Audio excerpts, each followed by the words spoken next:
Welcome, everybody.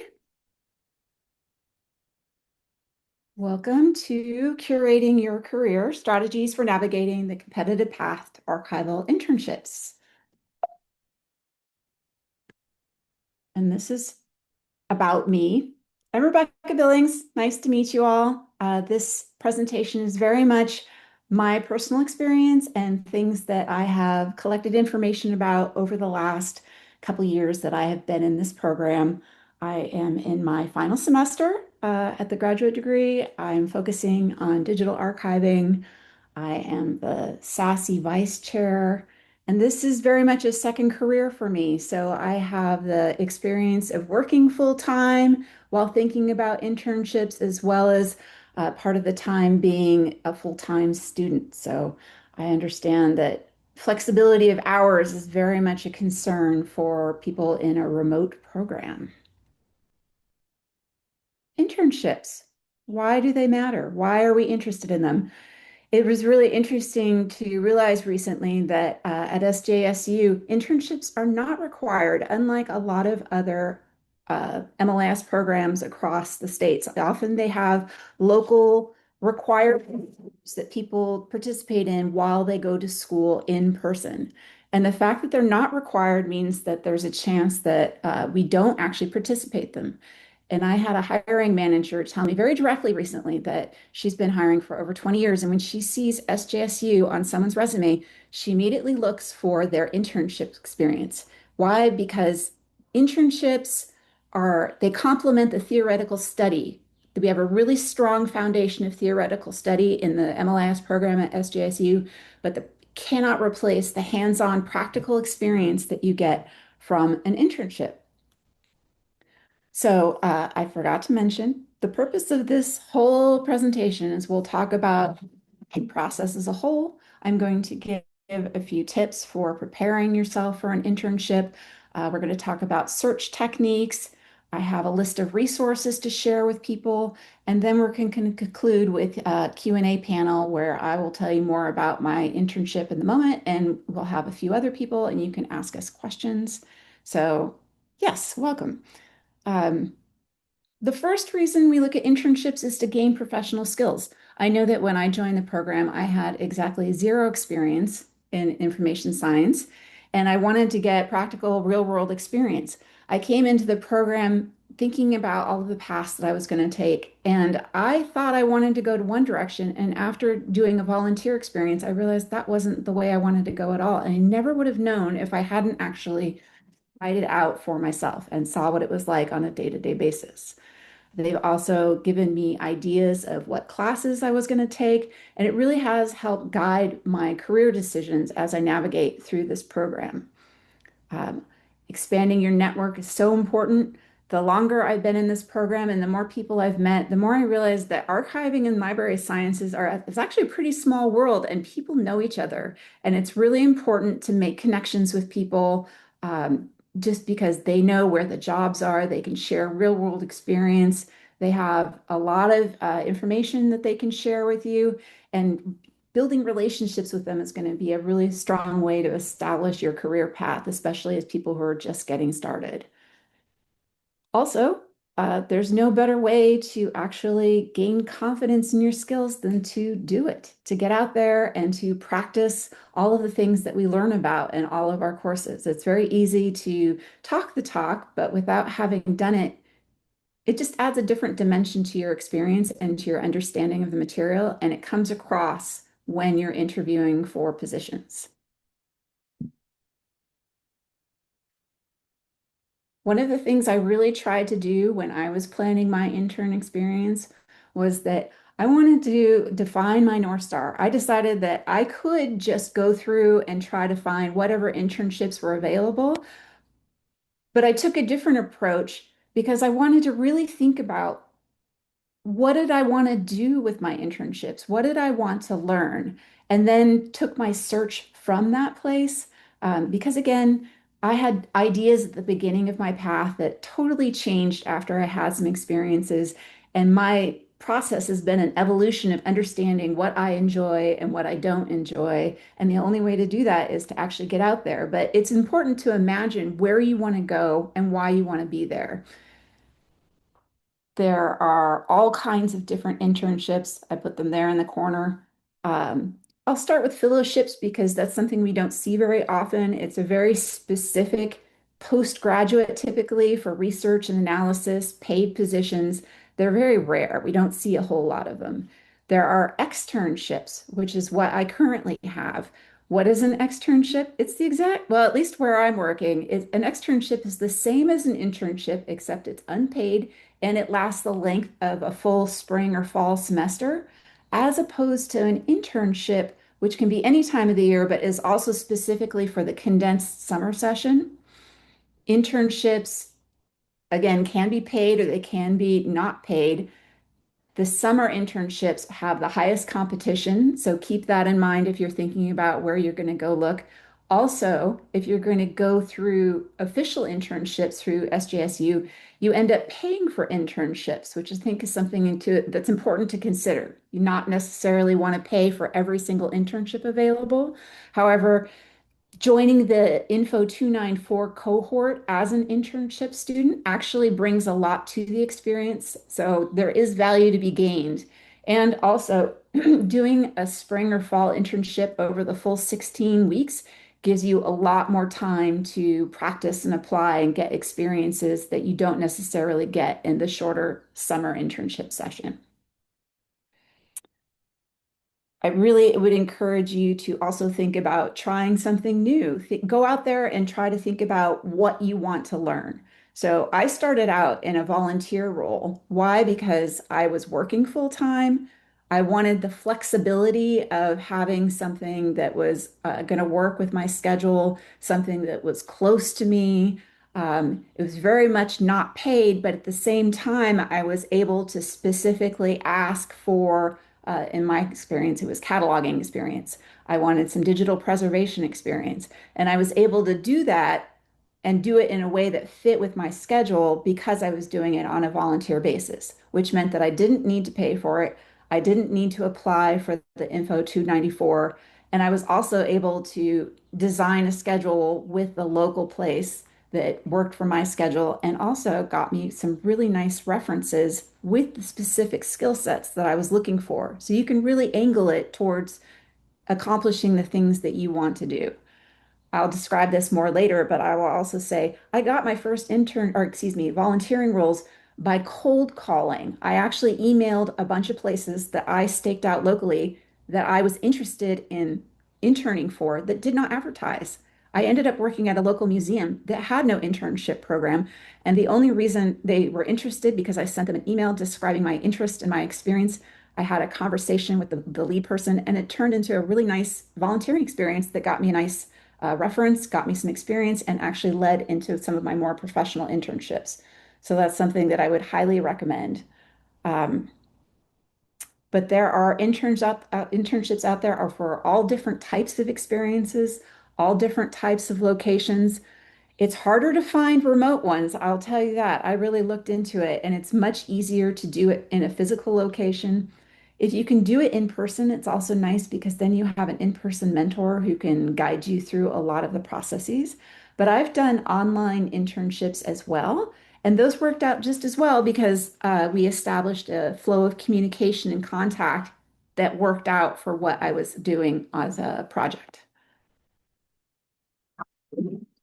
Lastly, the hours I know are a big issue. The summer internships are often the regular 9 to 5 schedule that you would be working at a full-time job, which is something that was not available to me when I was working. The externship that I have now, I work full-time 1 day a week. This would not have been possible when I was doing a full-time job. And I know that a lot of people are juggling being parents, going to school, working full-time. It's really tough. So it's important to have all of your ducks in a row when you're looking for internships and being mindful of what kind of experiences you want to have, as well as how much availability you have to dedicate to it.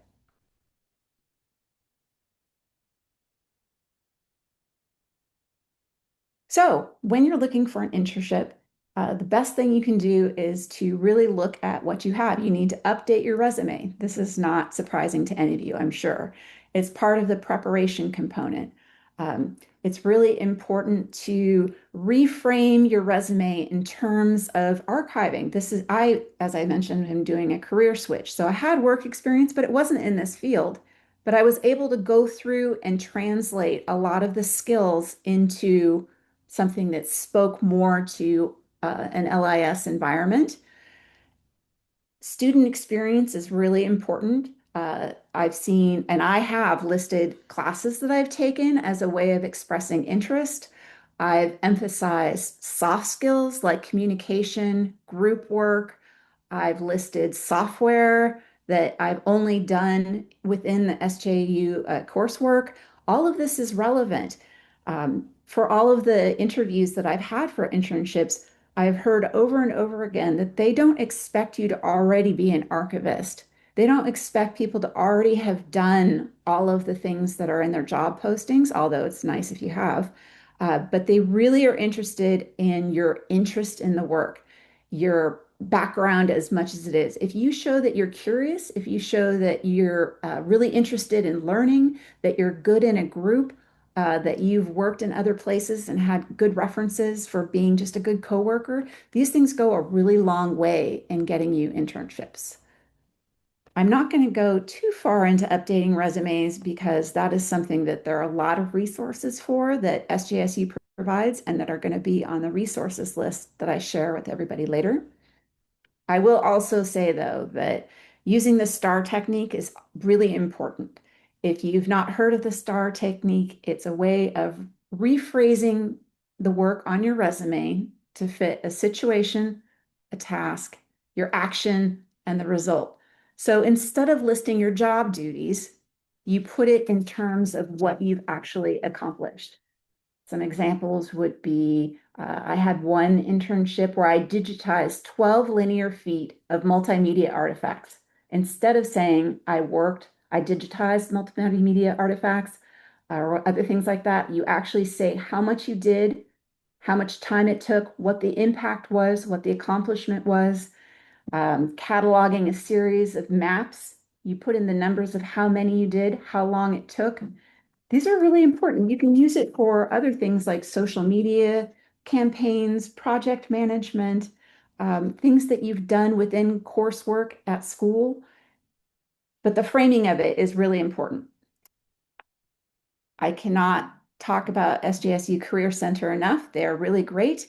They have a tool that I've listed on the slide here that does resume review. I highly recommend everybody get their resumes and cover letters reviewed at least once to be in line with archival profession standards. And I'll leave it at that, and we can answer any questions that come up later. But now we come into the trickier part, which is that everyone's interested in internships, but there are not enough internships for every single person that might want them, or we have roles that are highly competitive. And again, we're all students. Some people come with different backgrounds. What you have is uniquely yours, your skills, your background, your work experience, your interests, all of these things. I hesitate to say create your brand, but you need to be able to describe yourself in a way that expresses what field and what path you're interested in, why you want to go there, and then also what things about you and your background are make you a good candidate for each role. And what I've done, and it was a time investment, but I found that it was worth it over and over again, was I created one resume template. I created one cover letter template, and then I update it every single time I apply for a position. Every time.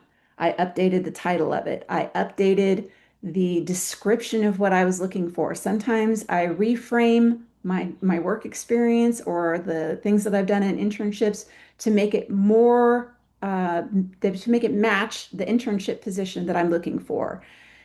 This is really important. You're going to hear keywords over and over. That's the trick to beating the algorithm. If you're not familiar with algorithms, I highly recommend that you look into it. But people who receive a lot of resumes use algorithms. and they will actively use these computer programs to review your resume. And if they don't find the keywords that match the job or internship description, you're putting yourself at the bottom of the list or potentially out of the running. So while it's really important to be uniquely you, it's also really important to actually put in the keywords that they're looking for. They want someone with who's done finding aids. Mention finding aids. You don't have to say that you're the best finding aid expert ever, but you need to have those words, if at all possible, in your resume. And if they're not in there, put it into your cover letter as a way of describing who you are and why you want this position.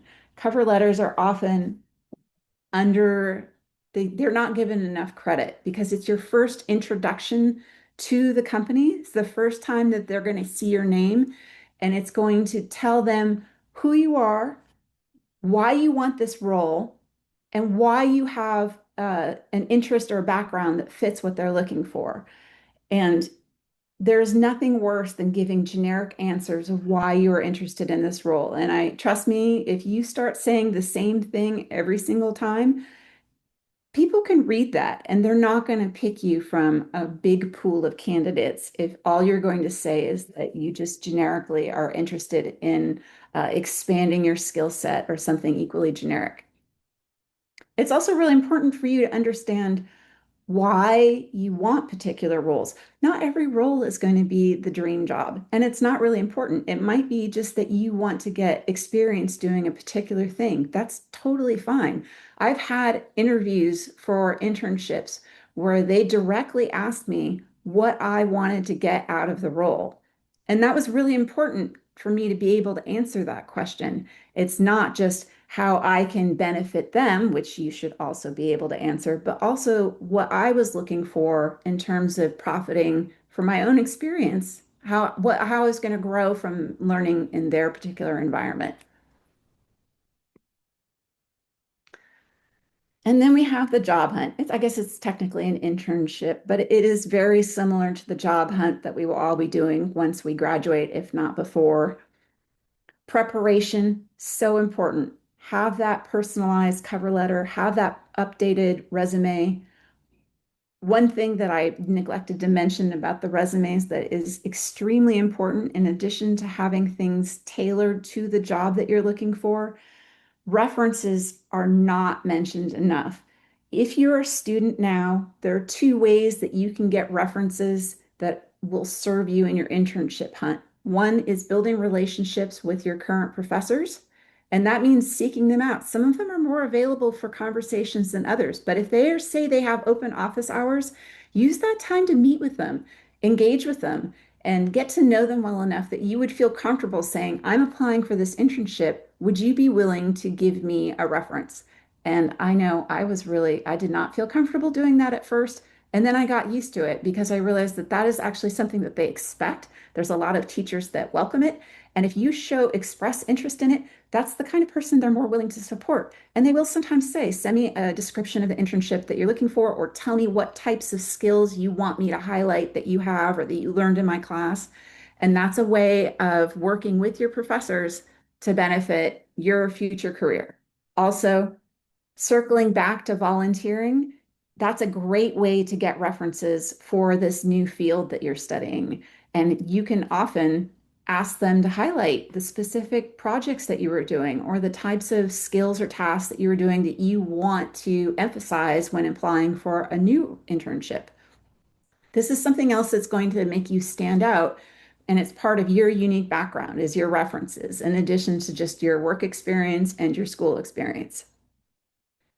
I will also say that in addition to being prepared, it's important to be persistent. I have applied for roles more than once. I think everybody goes through this. You are going to see large competition pools for high competition roles, popular positions. It's worth it to just know that you're not going to get everything the first time and that you need to be patient and you need to reply again and not to give up and to just keep looking and finding something that will fit what you're looking for. And it helps to be really creative. Going back to defining your North Star, think about where you would like to work. That's what I did when I first started cold calling people, and I ended up with the museum volunteer role. I was like, I want to work somewhere close by. I want to be doing these type of tasks. This museum did not have an internship program, but again, they were willing to have a conversation with me because I emailed them and told them about who I was. I was a student, that I was interested in learning. I ended up working there for just a couple months doing a complete project, and it worked out really, really well. And there's nobody that's going to be offended if you reach out. There's nobody that's going to do any. The worst thing that can happen is that they ignore you. And really, we all need to kind of learn how to deal with that. Unfortunately, that's part of job hunting in general. It's certainly not specific to an MLIS program. When you're being creative, think about what interests you have. Think about what makes you different. Think about the exact combination of skills or interests that you have or that you're interested. Are you interested in archiving certain kinds of films, historical photographs, uh, data management, whatever it is? Think about it. And then also include your hobbies. That sounds kind of silly, but it actually gives your cover letter and your resume more personality. I spoke to another hiring manager recently who said that they were hiring for a position and they ended up picking the person who had a resume. It was for a library role. And at the very bottom, he included the fun fact that he had used his local library branch to check out over 500 books in the last year. And she thought that was really funny. And she thought that was really interesting. And she also thought that that showed that he was genuinely interested in library work and at a local level. So it really showed about who he was as a person enough to make her want to interview him. And that's how he got the job. And it's stories like that that you're going to hear over and over again. Um, I feel like one of the things that got me the role that I have now is that they asked me a lot of questions about things like, what have I done recently in terms of archiving? And I was able to say, I stepped up into the role of vice chair for the SAASC chapter. And I'm going to shill the joining SAASC forever, but this is such a great experience for your resume, for you personally, and for your career going forward, and also for your e-portfolio for those of you who are looking forward to that. Elections are coming up in a couple months anyway. But having that leadership experience on your resume is something that will be a big perk when you actually start looking for positions. And then we come to search strategies. This is something that I have compiled.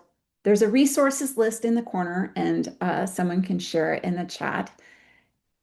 It's a list of all of the internal SJSU resources, which there are many, as well as external sites that I've compiled that are all archive related.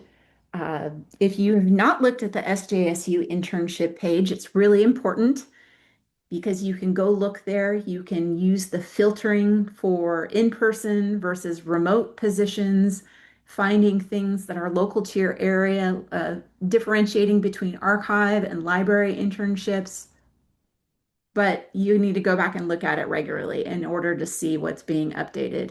And this is the time of year when the summer internship process really gets into full gear. So it's worth really paying attention to this now. Joining professional groups like SAA and the SNAP section.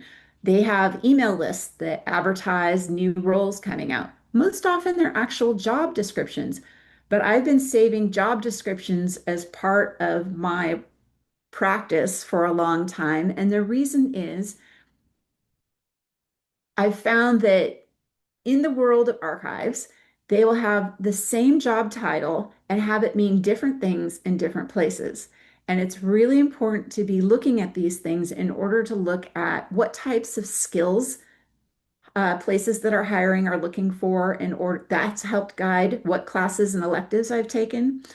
It's also telling me what types of person they're looking for, what kinds of background. Are there things that I can take in, courses on LinkedIn or Coursera, other things to boost my skills in different areas. Saving job descriptions and joining professional groups is a great way to dip your toe into professional archiving world, which we will all be part of after we graduate. I also signed up for a lot of newsletters.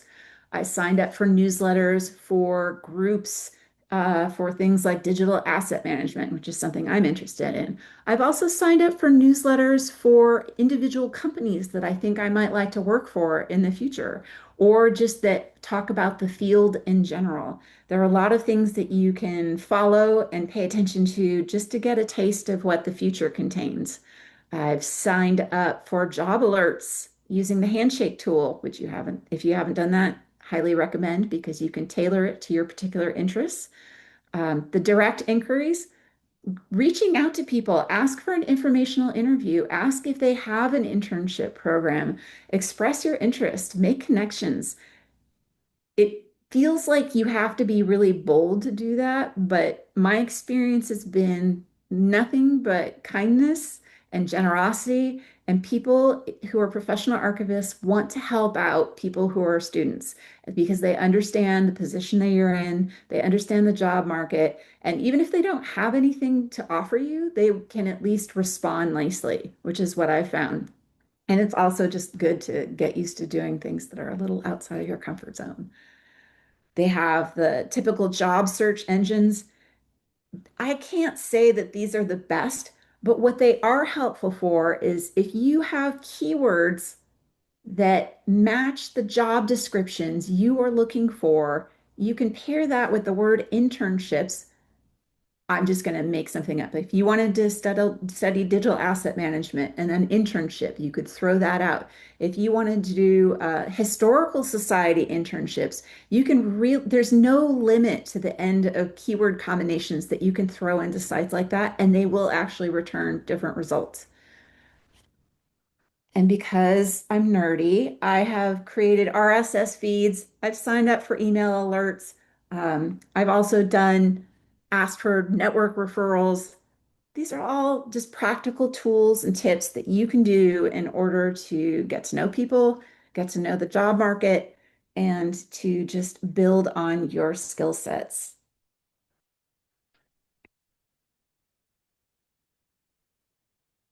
And that's it. So my final advice to all of you is really just be prepared. If a job pops up that you really want to apply to, there's nothing worse than feeling like you have to go and update your resume from scratch. It is so much easier to do it as you go along, it feels terrible, but it's really, really worth the time and effort to keep that maintained. I also save all of the applications I've ever done so that when I have a particular role that I want to apply for, if I've applied to a role with that same language, I can just copy one that I did before. It gets easier over time. Be persistent. Really, this is not an era where things are just going to come to you. We need to understand who we are and what we want and go out and look for it. Um, be creative. Really think about your unique interests and things that you want to build on, or even just things you want to learn. Internships are the perfect way to dip your toe into a brand new area that you've never experienced before. And it's the only time where you can go in and say, I knew nothing about this, but this is my interest, and these are the things that I've done that I want to contribute. And that can work out really, really well. And last but not least, be patient, be kind to yourself. It can be a long process, but it's really, really rewarding. I feel so confident that you all can do this. We're all in a great program. We're learning a lot of really important theoretical concepts and internships of what you can do with that. Thank you. And from that, I will stop sharing. And I will look and see. Thank you for posting the resources list, Marlene. This is something that's going to be a living document. It now belongs to the SAASC chapter. I hope that it's helpful to you. Um, I'll be interested to know if anyone has any questions. I guess we can roll right into the Q&A. I will start off by saying, okay, so since I have started my program at SJSU, I had a volunteer role at a local museum where I did some collection management and some digitization of some really old city maps from the 1800s. That was really fun. Also taught me I didn't want to do that all day. I've done a remote internship for the Digital Theological Library, which was really cool because it was remote and I was able to work with OCLC software and learn about just digital library processes. I also did another local internship at a Jewish temple that had 150 years worth of materials in a dusty old attic that they didn't know what to do with. And they just said, go to it, just do what you want. And I was like, I'm a student. And they're like, you know more than me. And I'm like, great, okay. So I spent a couple of months making finding aids and getting things together. And I was able to learn a lot. And actually, I very specifically decided, I mean, it's a paid role. And I was like, I'm a student, so I'm going to tailor this into doing something that I want to learn. So I very much made it an experience for things that I could put onto my resume later. And then currently, I am doing an externship at the SF MoMA, which is awesome. I'm working in their archive and I am doing a big inventory on the first person to inventory their exhibition posters. So I'm going through art exhibition posters going back to the 1960s and getting them all inventoried, digitized, applied with metadata, and lots of other good stuff. All right, I'm going to take a breath and take a look at the questions. Thank you. Thank you.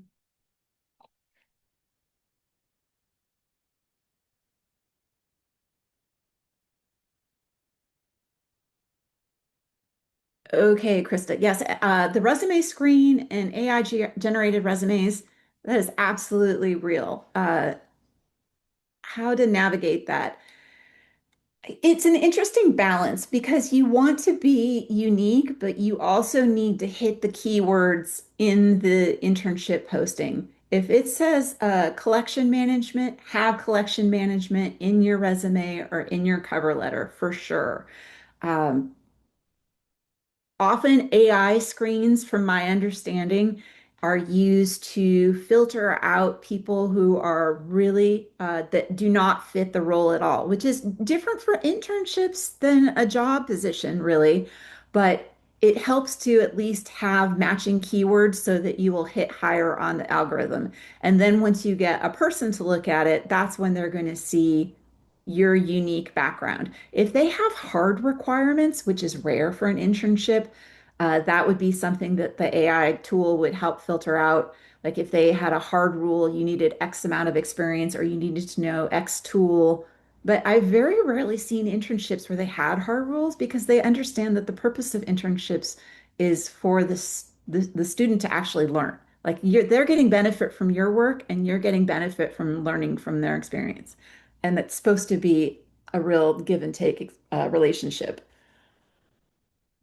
Getting to know people before applying is super helpful. I'm not going to lie, networking is absolutely real. I used to look at it with a side eye, and the more time that goes on, the more I realize, A, archivists are really, really nice and they're really interesting. And they tend to be, the more people I meet, the more I'm like, oh, they're all like us. They all love books. They all love weird things. They're all kindred souls. And let's see, newsletters and job alerts. Okay, so some of them are very much listed on the resources list. And again, for newsletters, I follow a lot of blogs is another thing I didn't mention that, but things like digital asset management, um, I follow, I've searched on archiving blogs before and see who's writing about the industry. I found some stuff for AI and other interests that I have personally that have come up with newsletters. Basically, I look around and I see a website, and if I see that they write articles, I will follow it. But my interests are not going to be everyone else's interests, so I just recommend you do some looking. Or if you have book authors who have written books on archiving that you are interested in, that's another way to be creative about it. Let's see. Yes, the SJSU approved internship versus creating one. Okay, well, yes, it is really a balance. I would say the benefits of a non-approved internship are flexibility, being able to learn, like create your own projects, do the things that you want to do, and using that as real experiences on your resume, getting references. The SJS approved internships are absolutely valuable as well in a different way. You have to be willing to pay for them, but you're more likely to get positions that have a lot of prestige, that have their own value. I know that I found that working at the SF moment, I would not have been able to work there if I hadn't been willing to pay for the credits. And it's 100% worth it to me to get that experience and to get that on my resume. Um, Also, I did get a lot of value doing the cohort with the students in the internship class. Let's see. Yeah, and when you ask someone if they don't have an internship program, sometimes you're going to end up like what I had with the local t Jewish temple, where they're just like, we don't know what you can do, but just go do something. Which is, I mean, I had to think about that for a while, and it's like, oh, that's a lot of work. But I decided that I wanted to make it work for me. You have to really understand like what's going to work for you. Let's see, particular skills that you would focus on. Again, that's really going to depend on what you're interested in. I started out with collection management, digitization, because I had never done those things and I knew nothing about them. And I just wanted to understand them more and get hands-on experience doing them. So think of something that you've never done personally that you're interested in. And I'm just going to take a quick pause here because listen, you're going to join me on this Q&A. So now it's officially a panel because it's more than just me talking. Welcome, Marlene. Give us a quick overview of your experience as an intern. Hi, everyone. I'm Marlene. I'm the SAASC chair. And similar to Rebecca, my internship experience started where I had to volunteer somewhere.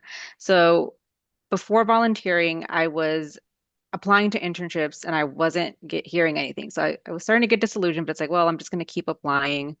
Um, and I would list like my class projects and stuff as experience because I'm also transitioning careers. Um, and I was applying again for the summer because I was working full time at that time. So I was applying for like the more competitive part of the year for internships. And I didn't hear anything, or I would get like rejection. So then I was like, well, I will start getting experience on my own. So I volunteered at a local small special library that's near me, and they needed help digitizing. And they also host SJSU interns there, but I didn't want to pay for the credits, so I was like, well, can I come in as an intern? And they needed more hands, so they happily took me on, and I was able to work with a couple of SJSU interns and some UCLA interns. And one of the UCLA interns was spearheading the project, so I got hands-on experience in the summer. And I finished there actually in January to finish. I finished out the project when the summer and fall interns had to end. Because I was volunteering, I could stay a little bit longer. So I got a lot of experience just scanning, digitizing metadata. So with metadata, with processing a physical collection, preservation management, because a lot of the collection was had been water damaged. So we had to clean out, rehouse photographs and papers. There was also some film in there. Um, so I could only at that time do like one weekend a week, a Saturday per week. So um, once I had that experience, I was able to list it on my resume, and that led to an actual internship that I got through SJSU Handshake. So I got an internship at the ASU California Center Library and their special collections. So they ASU, just a little history, they bought a fashion and design school in Los Angeles. They bought it out because the school was going out of business. So they kind of merged the special collection. So I was able to, that came up on SJSU Handshake and I applied and I got the internship. And it was really, really ex like, it was fun because it was processing like a photographic collection of costume design in Hollywood. So there were some costume binders from Edith Head, from some films that were costumed by Edith Head. So that was really exciting. And while I was there, they also received some donations. They had a vintage pattern collection.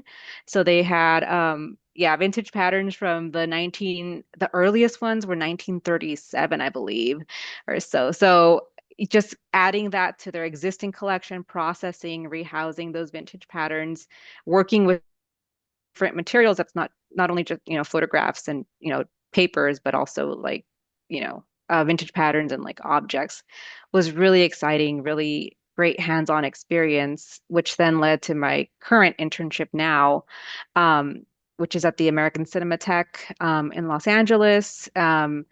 And that one's working with their digital asset management system. So they're now uh, they've recently hired their first archivist, and she is working on building out their dams so they can move all their assets, so all the programming they do, all the Q&As they do with filmmakers.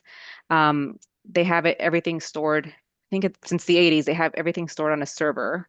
So they've digitized their recordings or the now born digital stuff, and they're moving it onto a dam. So it's really exciting being like on the ground floor as she's building out the dams and creating the field. So I would say for my interest in what I wanted to do, I found that just getting experience with metadata was really important.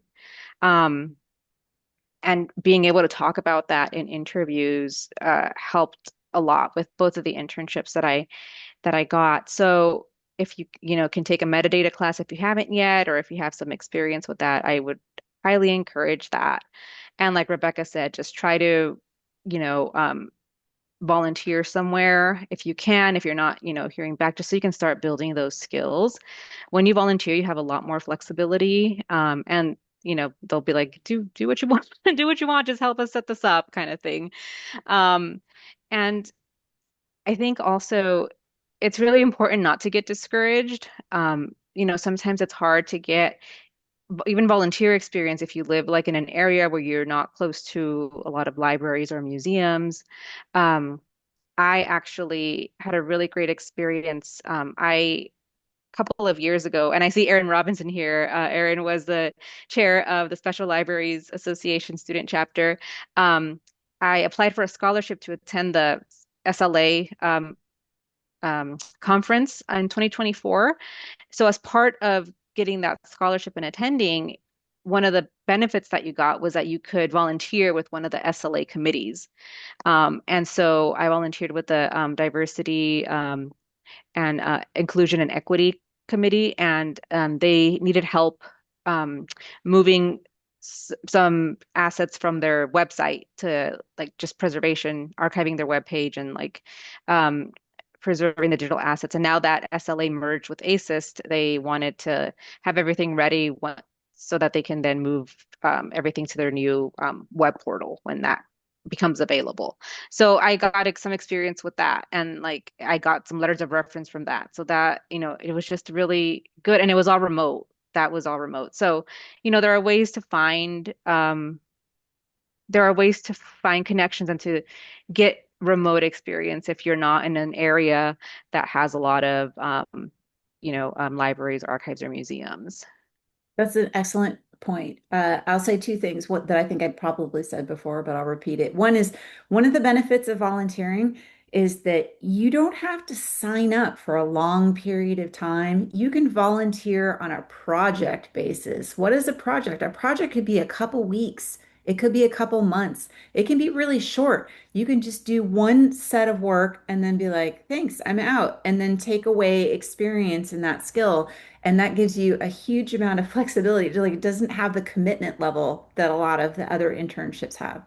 Also, I did some volunteering building digital online collections, which was a way that I created my own async remote volunteering experience. I was working with a small nonprofit and I helped them build out some stuff because that was a skill that I wanted to have. And, then I got to play around with some new software. I got to do this new thing. I got a nice reference. It was a win-win across the board, but it was very much because I decided I wanted to learn about online collections, you know. Oh, Aaron had volunteer experience turn into a job offer. That's awesome. I would wish that on everybody. Anyone in the audience, you're welcome to chime in with your experiences or tidbits of reference help on internship searching.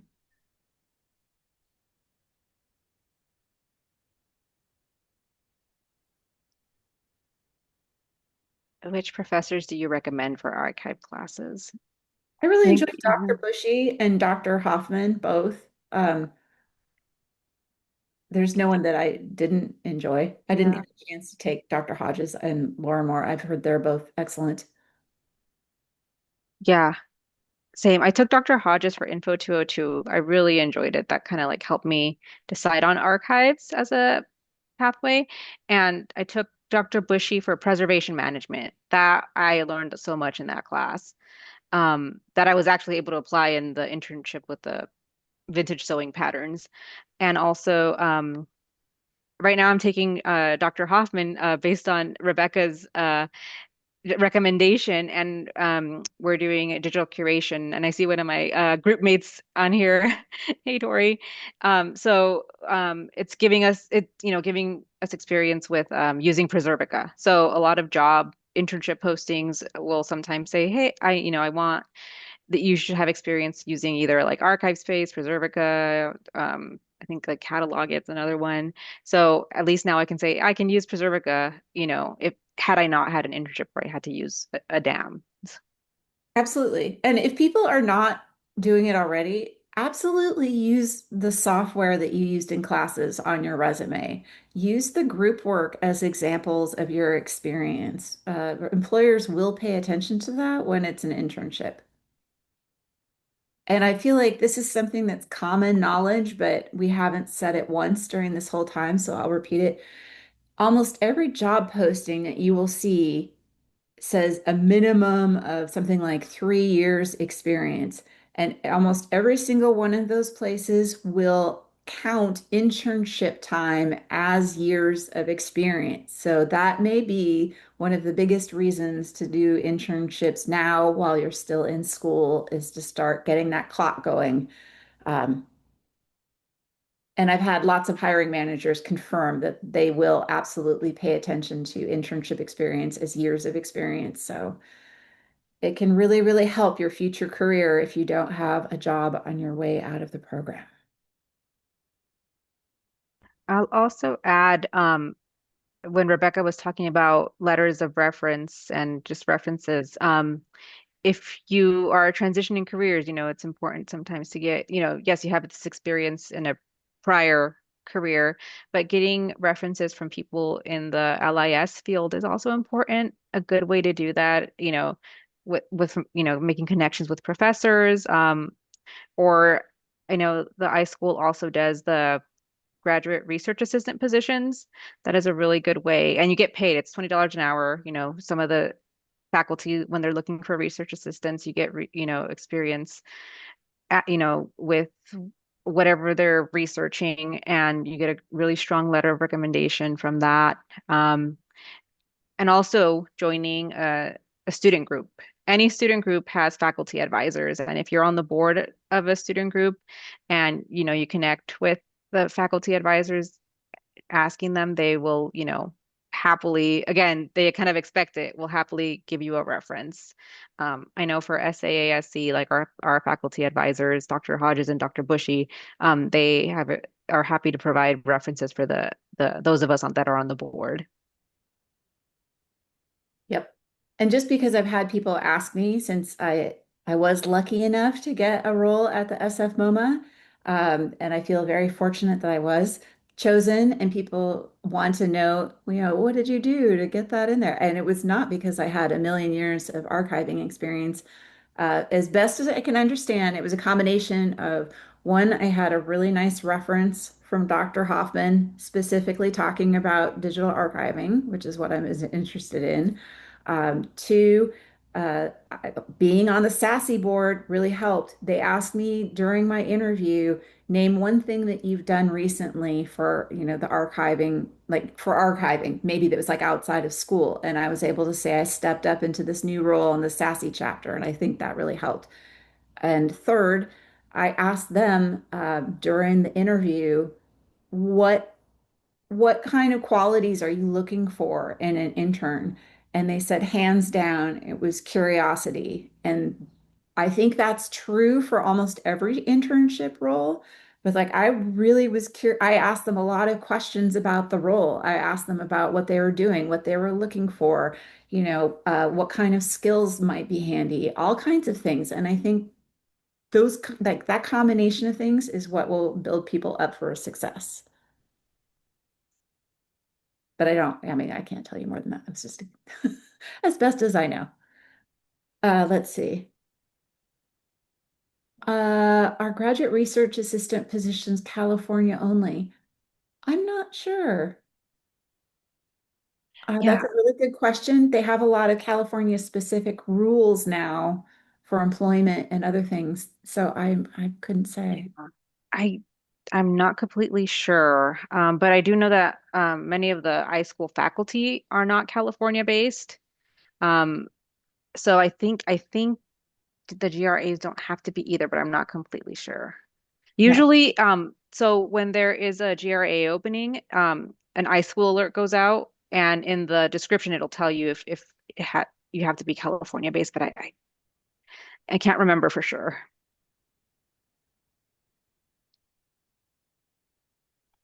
Okay. Well, we are coming to the end of the hour. I'd be happy to answer any last minute questions. California based for the GRA. Interesting. Got it. Thank you, Marianne, for sharing that.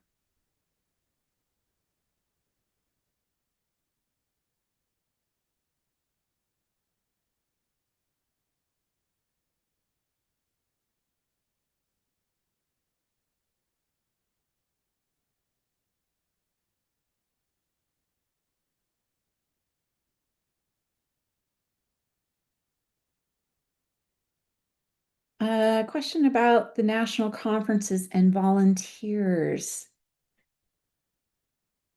I would reach out and ask them. I mean, definitely sounds like something that I would just email them directly and offer to assist.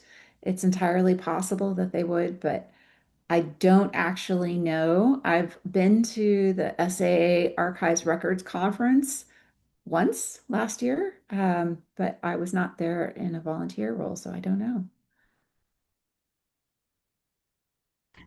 Um, I know some of the smaller local conferences are often looking for volunteers. Um, yeah, but I'm not sure about the larger ones. But yeah, it's definitely worth asking them. Yeah, and then Erin mentioned that SJSU offers travel grants to attend um, the conferences. Oh, I saw a question about taking classes. Uh, Almost any of them would probably work, but I had like the Introduction to Archives and Manuscripts, I think is traditionally one of the ones that people take first. That's what I took first, and I felt like that was a really good introduction to archiving as a field. There's the archive references class that Dr. Bushy teaches, and others too, I'm sure. I think there's no wrong answer to that question. Like if you're hitting the time when you can take electives, just anything with archiving that sounds interesting to you, I'll reframe that question. From what I know, hiring managers who hire interns or especially volunteers are not looking for any particular archiving course. They would most likely want you to be familiar with whatever vocabulary they're using in their job description. So, like if they're doing collection management, you should have a fundamental understanding of what that entails But I don't think you need to have taken a specific class on it by any means, but you should be able to at least talk about it a little bit, that sort of thing. Again, over and over, I've been told for internships, they want you to express an interest in the role more than they care about you have. They're not expecting you to already be good at this job at all. They just want you to be interested in learning about it. And if you can back that up with classes you've taken or just anything that you have to talk about it, that counts.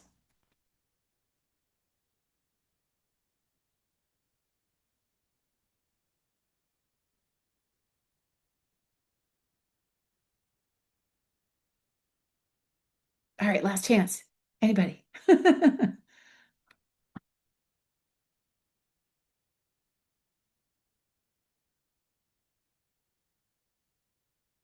Okay, well, I guess we'll wrap this up. Thank you, everyone, for coming today. I really appreciate your attendance, and I hope this was helpful. It's nice to be able to pass on all of my resources to other people. There's no point in collecting it all for myself. I also really liberally took lots of references and experience from other people throughout my entire program. So this, I can't take credit for it all, but it's definitely worth sharing. And I wish everyone the best of luck in your search for your next volunteer role or internship. And I guess that's it for tonight. We'll be having more speaker events coming up soon. I know I'll be interviewing the Emily Cabanis, who's a business archivist, on April 1st. So if you're available, that should be fun. Other than that, we have SAASC elections coming up very, very soon. Lots of roles for everybody to take and get lots of great experience to put on your resume and have fun. It's a fun role. And with that, I will say good night and thank you very much. Thanks, everyone. Thank you, Rebecca. That was great. Marlene, I really appreciate you being the other half of the panel.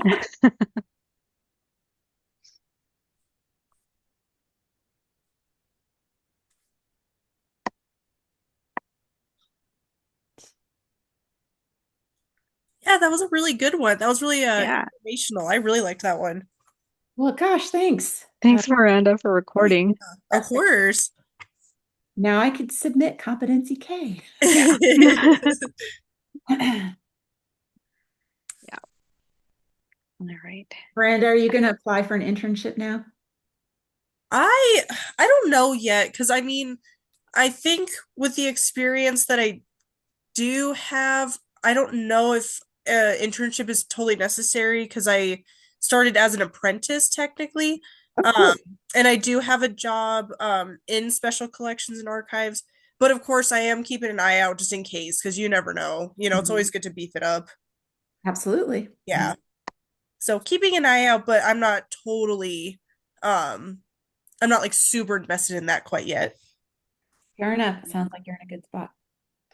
All right. Well, I guess I'll sign off. Yeah. Have a good night. Bye-bye. Bye. Bye.